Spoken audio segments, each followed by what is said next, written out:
The soup was cold. It was a simple vegetable broth made from carrots and potatoes I had pulled from the ground with my own hands 3 days ago. It tasted of earth and salt. To me, it tasted like honest work.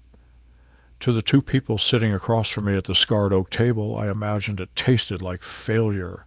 I didn't eat. I just watched them.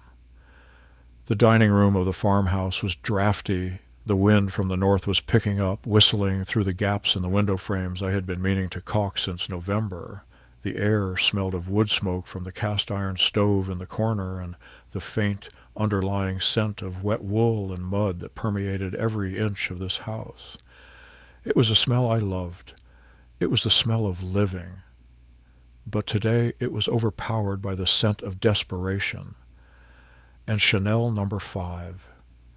My daughter Lisa was sitting on the edge of her chair as if the wood were coated in anthrax. She was wearing a cream-colored cashmere coat that probably cost more than the tractor parked in the barn. She kept checking her phone, the screen illuminating her face with a harsh, artificial blue light. She looked older than her 35 years. Stress does that to a face faster than the sun. The lines around her eyes were tight, pinched by the constant need to maintain an illusion of wealth that had evaporated years ago. Next to her sat Mark, my son, my firstborn. He was 40 now, but he was dressed like a teenager who had won the lottery and lost the ticket on the same day. He wore a hoodie with a Bored Ape logo on it and sneakers that looked like spaceships. He was tapping his foot on the floorboards, tap, tap, tap, a rhythm of pure anxiety. They weren't looking at me. They were looking at the space above my head or at the peeling wallpaper behind me. They were talking about me as if I were a piece of furniture that had become inconvenient. The facility is called Sunset Meadows, Mark said, his voice loud, projecting as if I were deaf. He wasn't talking to me. He was talking to Lisa, but he wanted me to hear. I checked the brochure. It's nice, Lise. Really nice. They have a garden. They have bingo nights on Tuesdays. He'd like it. It's structured. It smells clean, Lisa added, wrinkling her nose as a puff of smoke escaped the wood stove. Not like this place. God, Mark, we need to bulldoze this house immediately. The dampness alone is probably killing him. It's a health hazard. The developer said the soil remediation alone would take a month. He said $10 million for the parcel, Mark whispered, a greedy shine entering his eyes. $10 million cash if we close by the end of the month. I took a spoon of soup. I chewed the potatoes slowly. I let them talk. They saw an old man in a flannel shirt worn thin at the elbows. They saw the calluses on my hands, thick and rough like bark. They saw the mud on my red-wing boots. They saw a dirt farmer clinging to 200 acres of failing pasture in upstate New York because he didn't know how to do anything else. They didn't see the truth. They didn't see the man who had bought the 40-story Helix Tower in downtown Seattle last week through a blind trust. They didn't see the man who owned 3 million square feet of logistics warehousing in Nevada under the name Granite LLC. They didn't see the man who had pivoted from raw land to commercial skyscrapers in 1985 and had never looked back. I was not a farmer who dabbled in business. I was a shark who dabbled in farming. But to Mark and Lisa, I was just Dad. Poor, stubborn, senile Dad. Dad? Mark leaned forward. He put on his sympathetic voice. It was a tone he used when he wanted money. It was cloying and fake, like high-fructose corn syrup. Dad, are you listening to us? I looked up. I let my eyes go slightly unfocused. I let my jaw slacken just a fraction. It was a mask I had perfected over the last 5 years. The harmless old fool. I hear you, son, I said. My voice was raspy. Bingo. You said bingo. Mark exchanged a look with Lisa, a look of relief. The old man is fading. Right. Bingo, Mark said, nodding enthusiastically. It'll be great. Look, Dad, We know things have been hard. The farm, it's too much for you. The roof is leaking. The taxes are due. We know you're struggling with the bills." I almost laughed. I had to bite the inside of my cheek. I wasn't struggling with the bills. I paid the farm expenses out of a petty cash account I kept for hobbies. The taxes on this property were $12,000 a year. I made $12,000 every 4 minutes from the parking garage concessions at the Apex Center in Chicago alone. But I didn't say that. I just nodded slowly. "The roof does leak," I agreed. "Exactly," Lisa chimed in. She reached into her oversized designer bag, a Birkin, probably a fake one given her current credit score, and pulled out a thick folder. She slid it across the table. It pushed aside the bowl of soup. The paper was heavy. Legal bond. At the top, in bold letters, durable power of attorney and voluntary competency waiver. "We want to help you, Dad," Lisa said, her voice trembling slightly, not from emotion but from the adrenaline of the kill. "This document, it just lets us handle the boring stuff, the bills, the maintenance. It takes the burden off your shoulders. You can retire. Really retire." "We found a buyer for the land," Mark said, rushing the pitch. He couldn't help himself. He was desperate. "A developer. They want to build a luxury eco-resort. It's perfect. You sign this, we sell the land, and we put the money in a nice account for you. We'll manage it. You won't have to worry about a thing." I looked at the pen Mark was holding out. It was a Mont Blanc. I recognized it. I had given it to him for his college graduation. He had pawned it 3 years ago. He must have bought it back or bought a knockoff just for this meeting. I looked at the document. I didn't need to read it to know what it said. It was a standard surrender. It gave them control over my assets, my medical decisions, and my property. It declared that I, William Halloway, was of diminished capacity and unable to manage my own affairs. If I signed this, they would put me in a state-run home within the week. They wouldn't pay for Sunset Meadows. They would pocket the $10 million and burn through it in 5 years. I looked at Mark. I ran a mental balance sheet on my son. Asset, Mark Halloway. Status, non-performing. Toxic. Current liabilities, he owed $400,000 to a syndicate in Miami because he leveraged his house to buy a meme coin that went to zero in 48 hours. He had a second mortgage he hadn't told his wife about. He was driving a leased Porsche he hadn't made a payment on in 3 months. I looked at Lisa. Asset, Lisa Halloway Preston. Status, distressed. Current liabilities. Her husband, a plastic surgeon with a wandering eye, filed for divorce 6 weeks ago. She hadn't told anyone yet. She was terrified of losing her social standing. She had maxed out 4 credit cards trying to keep up appearances at the country club. She needed $5 million just to maintain her lifestyle for a decade. They weren't here to save me. They were here to harvest me. I was the last crop. "I don't think so," I said quietly. I pushed the paper back, just an inch. But the gesture was firm. Mark froze. The smile dropped from his face like a curtain falling. "What do you mean?" Mark asked. "Dad, don't be difficult. We explained this. You can't stay here. It's winter. The pipes will freeze. You'll freeze." "I know how to wrap pipes, Mark," I said. I picked up an apple from the wooden bowl on the table. I took out my pocket knife, a folding buck knife I had carried since 1972. I opened the blade. It was razor sharp. I began to peel the apple, one long, continuous strip of red skin. "And I like this house," I continued. "I built the porch. Your mother planted those hydrangeas out front. The soil is good here. It rests well." "The soil is dirt," Mark snapped. His patience, never a deep reservoir, was empty. "It's mud and shit, Dad. It's worth nothing unless we sell it. The developer is offering $10 million. Do you understand how much money that is?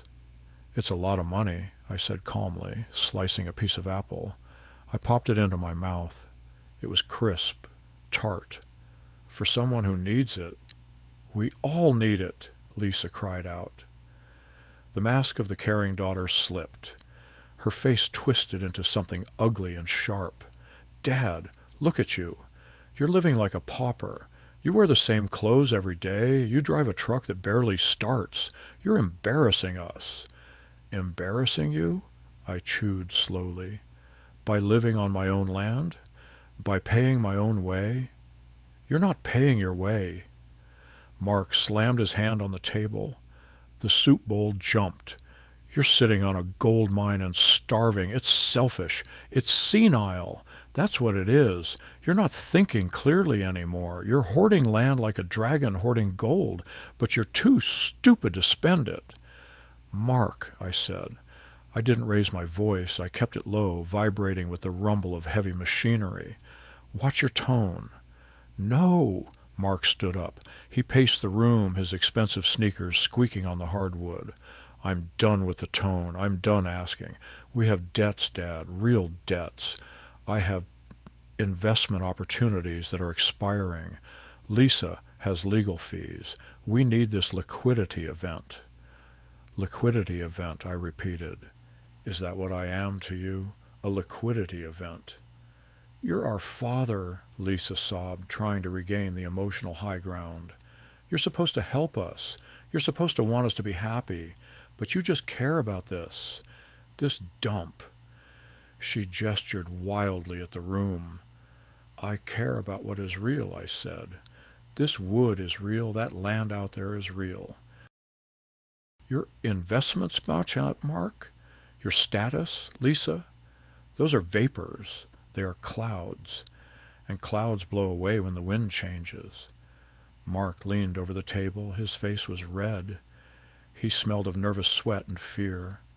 Listen to me, old man, he hissed. You are going to sign that paper, or we are going to make you. We have spoken to a judge.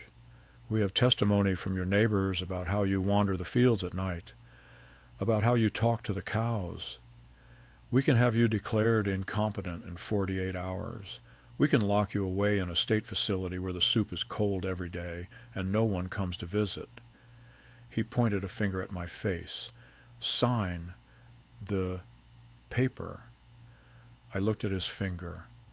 I looked at the knife in my hand. I closed the blade slowly. Click. No, I said. Mark looked like he was going to hit me, his fist clenched.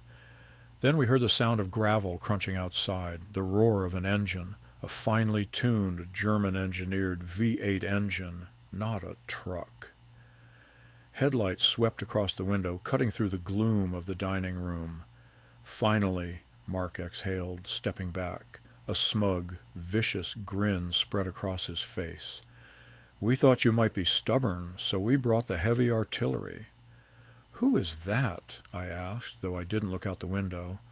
I stayed seated.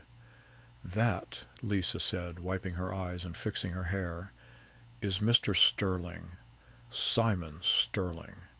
He's the best estate lawyer in the state. We hired him to represent us, to represent your best interests, since you clearly can't.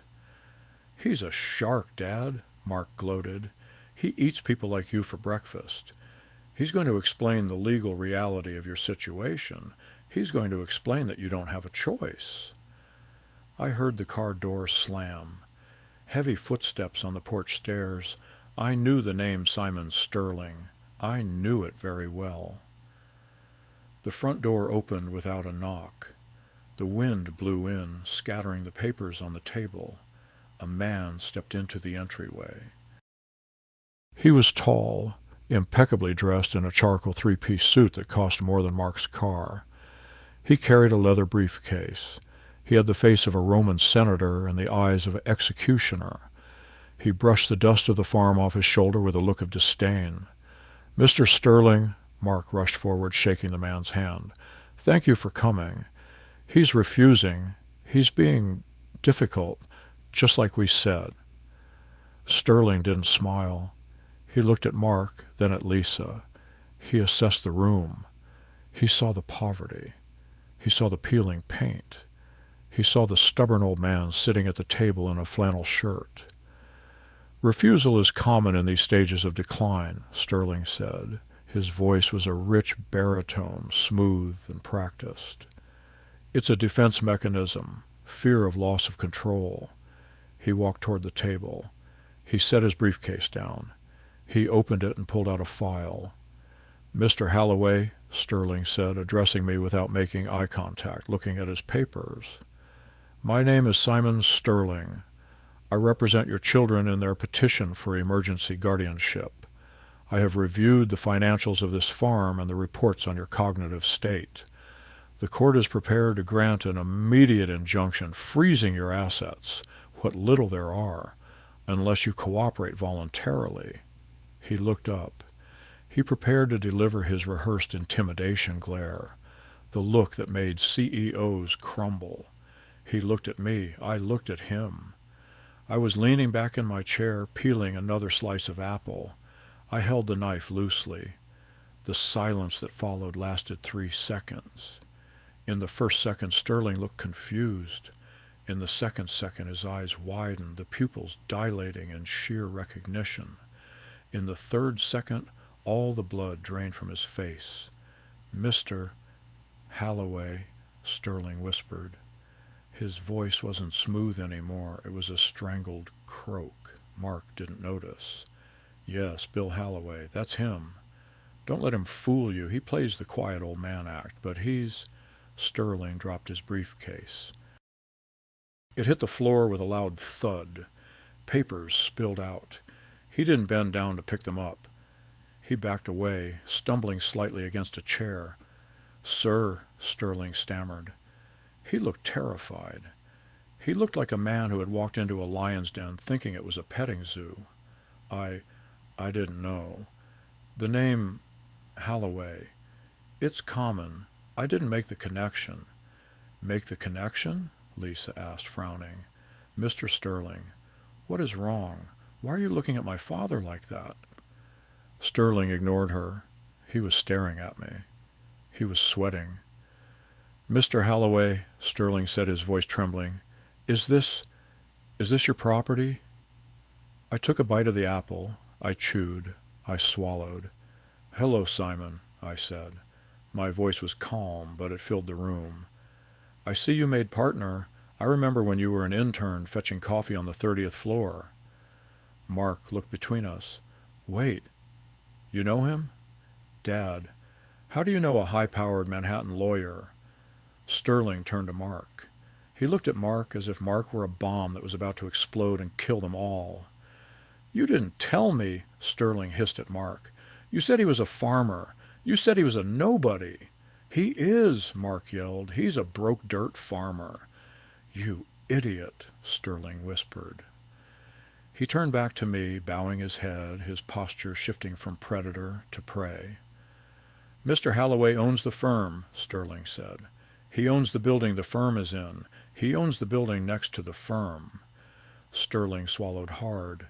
"He's the silent partner behind Red Clay Holdings. He is my boss's boss's boss."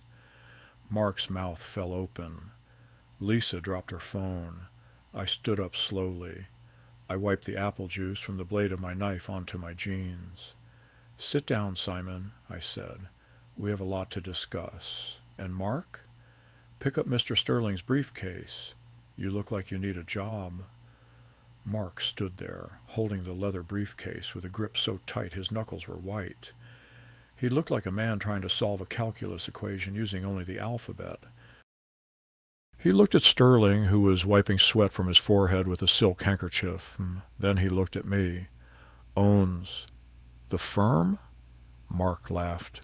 It was a wet, jagged sound. "Sterling, what kind of sick joke is this? Did he pay you? Did he slip you $50 to play along with his dementia?" Mark turned to me, sneering.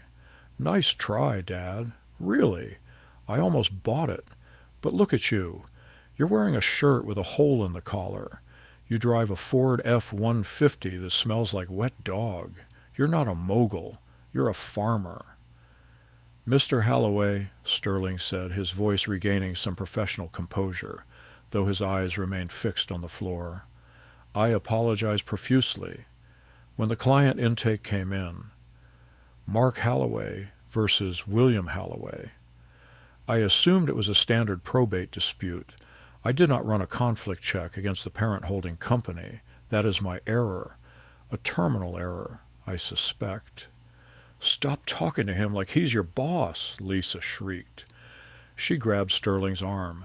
"He is a senile old man who is hoarding our inheritance. We hired you to get the land." "Sit down," I said. I didn't shout. I didn't have to.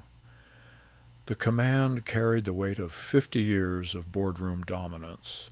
It was the voice I used when I told a union rep that the strike was over, or when I told a city councilman that his bribe was rejected. It was the voice of gravity. Sterling sat immediately. He practically fell into the chair. Mark and Lisa hesitated. They looked at each other, confused by the shift in atmospheric pressure. But the habit of obedience, buried deep beneath years of entitlement, kicked in. They sat. "Simon," I said, peeling another slice of apple, "open your iPad. Connect to the county registry database and the State Department of Land Management." "Yes, sir," Sterling said. He tapped furiously on his screen. His hands were shaking. "Dad, stop this charade," Mark spat. "We have the developer on standby. He needs an answer tonight. $10 million. We split it 3 ways. That's the deal." "There is no deal, Mark," I said, "because there is nothing to sell." "The land," Mark yelled, gesturing to the window where the dark fields lay under the winter moon. 200 acres of prime development real estate. It's right there." "Simon," I said, "pull up the deed for this property, parcel 404-B. Sterling scrolled. He frowned. He swiped the screen, zoomed in, and swiped again. His face went pale. "Well," Lisa demanded, "tell him it's his and tell him we're taking it." "It is. Technically his," Sterling said, his voice weak. "But, oh my God." "What?" Mark snapped. "Is there a lien? A mortgage? We can pay it off with the sale proceeds." "There is no mortgage," Sterling said. He looked up at Mark, his expression filled with pity. "There is a restriction, a deed restriction." Sterling turned the iPad around so they could see. "Mr. Halloway placed this entire property, all 200 acres, including the house, the barns, and the timberline, into an irrevocable conservation easement 10 years ago."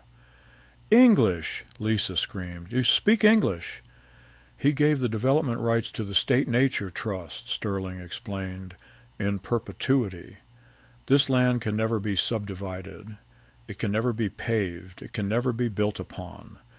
It must remain agricultural or wild forest forever." The silence that filled the dining room was heavier than the timber beams above our heads. Mark stared at the screen. "What does that mean for the value?" "To a developer?" Sterling checked a figure. 0. Actually, less than 0, because the taxes and maintenance still apply, but there is no commercial potential. It's worthless as an asset class. It's just dirt." You gave it away?" Mark whispered. He looked at me, horror dawning in his eyes. "You gave away $10 million? To a nature trust? Why? Why would you do that?" "Because I like the quiet," I said. I ate the slice of apple, and because I knew this day would come. "I knew you would look at this soil and see only a payday. You don't see the years of sweat. You don't see the history. You just see a number." "You spiteful old bastard!" Mark stood up, knocking his chair over. "You did this to hurt us. You knew we needed money. You burned our inheritance just to teach us a lesson." "I didn't burn anything," I said calmly. "I protected it from you." "I'm going to lose my house," Mark screamed. "The loan sharks, Dad, they're not like the bank. If I don't pay the 400 grand by Friday, they're going to break my legs. Maybe worse. And I'm going to be homeless, Lisa wailed. The divorce. If I don't have assets, Arthur gets everything. I'll be on the street. You won't be on the street, I said. You'll just be average, like everyone else. You're broke, Lisa sneered, tears streaming down her face, ruining her mascara. You're just a broke old man with a worthless farm. You have nothing. You can't help us even if you wanted to, I chuckled. It was a low, dry sound. Simon, I said, close the land registry, open the corporate filings for Red Clay Holdings.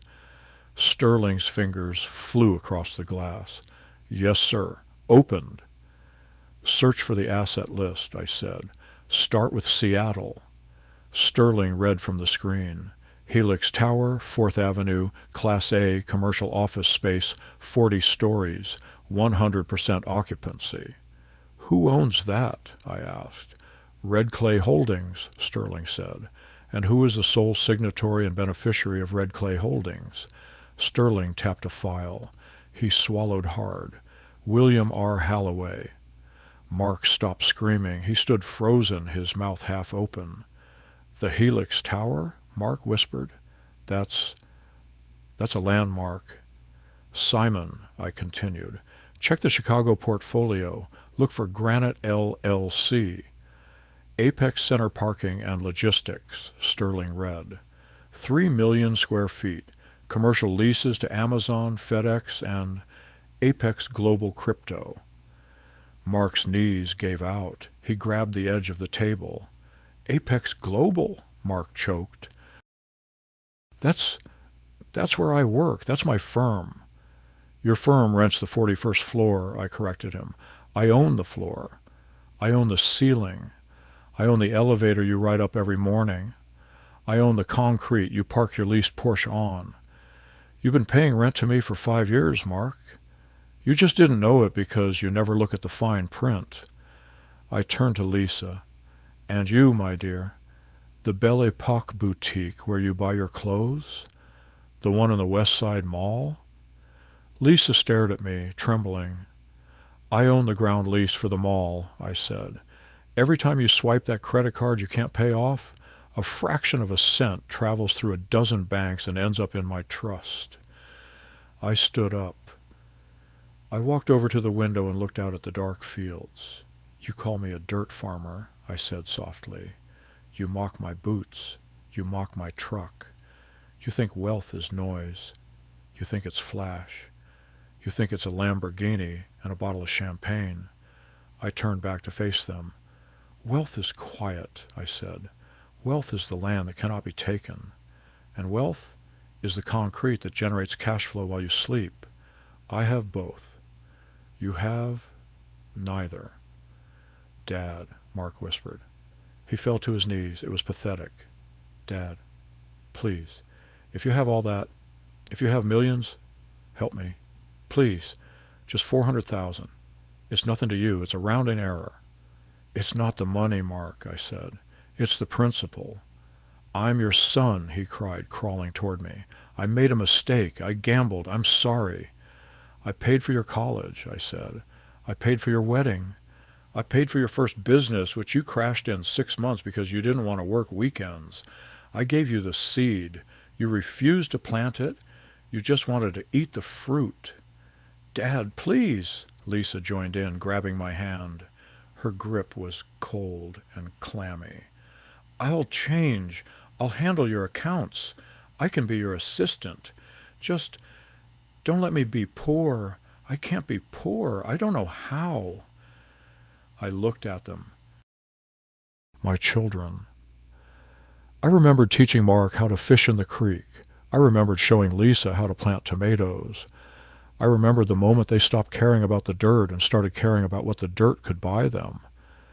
You wanted to declare me incompetent, I said. You brought a lawyer into my home to steal my land. You planned to put me in a home where I would rot. We were scared for it, Mark sobbed. You were greedy, I said. I reached into my flannel shirt pocket. I pulled out a checkbook. It wasn't the farm account. It was a black checkbook from a private bank in Zurich. Hope flared in their eyes. It was disgusting to watch, like addicts seeing a needle. "He's going to do it," Mark whispered to Lisa. "He's going to bail us out." I took the Mont Blanc pen from the table, the one Mark had pawned and bought back. I wrote 2 checks. I tore them out with a sharp rip. I handed one to Mark, one to Lisa. They grabbed them. They looked at the numbers. 5,000? Mark stammered. $5,000? "That's not even enough for a month of rent," Lisa shrieked. "It's enough for a moving truck and a security deposit on a studio apartment," I said. "In Queens, or maybe Jersey." "Moving truck?" Mark asked. "I'm not moving." "You are," I said, "because I just texted my property management firm in Chicago. Your company's lease at the Apex Center? It's being terminated for violation of the conduct clause. You're fired, Mark. And since you can't pay the rent on your house, the bank, which I hold a significant stake in, by the way, will be foreclosing on Tuesday." I looked at Lisa. "And your credit cards. The bank issued a freeze 10 minutes ago. Fraud prevention. You have no access to funds." "You're destroying us," Mark screamed. He lunged at me. Sterling moved fast. For a man in a 3-piece suit, he was quick. He stepped between us, placing a hand on Mark's chest. "I wouldn't do that," Sterling warned. "Assaulting a senior citizen is a felony. And assaulting my employer is a career-ending move. I will bury you in litigation, so deep you'll need a snorkel to breathe." Mark backed down. He looked at the check in his hand, then at me. "I hate you," he hissed. "I hope you die in this house alone." "I will," I said, "and I will die content, because I owe nothing to no one, and no one owns me." I pointed to the door. "Get out. Both of you. If you're not off my land in 5 minutes, I'm calling the sheriff, and he knows me as the man who donated the new patrol cars, not as the crazy old farmer." Lisa was sobbing uncontrollably. Mark was shaking with rage. But they left. They walked out into the cold night. No coats, just their fear and their $5,000 checks. Sterling closed the door behind them. He locked it. He turned to me. He looked shaken. "Mr. Halloway," Sterling said quietly, I don't know what to say. I am humiliated. I should have known." "You were doing your job, Simon," I said. "You're a shark. I like sharks. They keep the waters clean." "Is there anything you need, sir? Do you want me to stay? I can draft the eviction notices tonight." "No," I said. "Go home to your family, Simon. Hug your kids. Teach them the value of $1. Don't just give it to them." "Yes, sir." Sterling picked up his briefcase. He paused at the door. "The easement, sir," he said. "It was a brilliant move, truly." "It wasn't a move, Simon," I said. "It was a promise. To the earth." Sterling nodded and left. I was alone. The silence of the farmhouse returned. The wind rattled the window frames, but it didn't bother me. It was a familiar sound. I sat back down at the table. My vegetable soup was cold. I picked up the apple and the knife. I finished peeling it. I looked around the room. It was old. It was drafty. It was perfect. My phone buzzed on the table. It was a text from my property manager in New York. "Mr. Halloway, the city block in Brooklyn, the one with the old warehouses near the waterfront. The owner is finally selling. Distressed asset. Price is $40 million. Do we pass? It's a mess." I looked at the text. I thought about Mark and Lisa driving away in their leased cars, heading toward a reality they were entirely unprepared for. I thought about the concrete jungle I had built to protect this patch of earth. I typed my reply. 2 sentences. Buy it, pave it. I put the phone down. I ate the apple. Outside, the snow began to fall, covering the fields in a blanket of white. Deep beneath the frost, the seeds were waiting. They would grow in the spring. They always did. But for now, it was winter, and the harvest was done.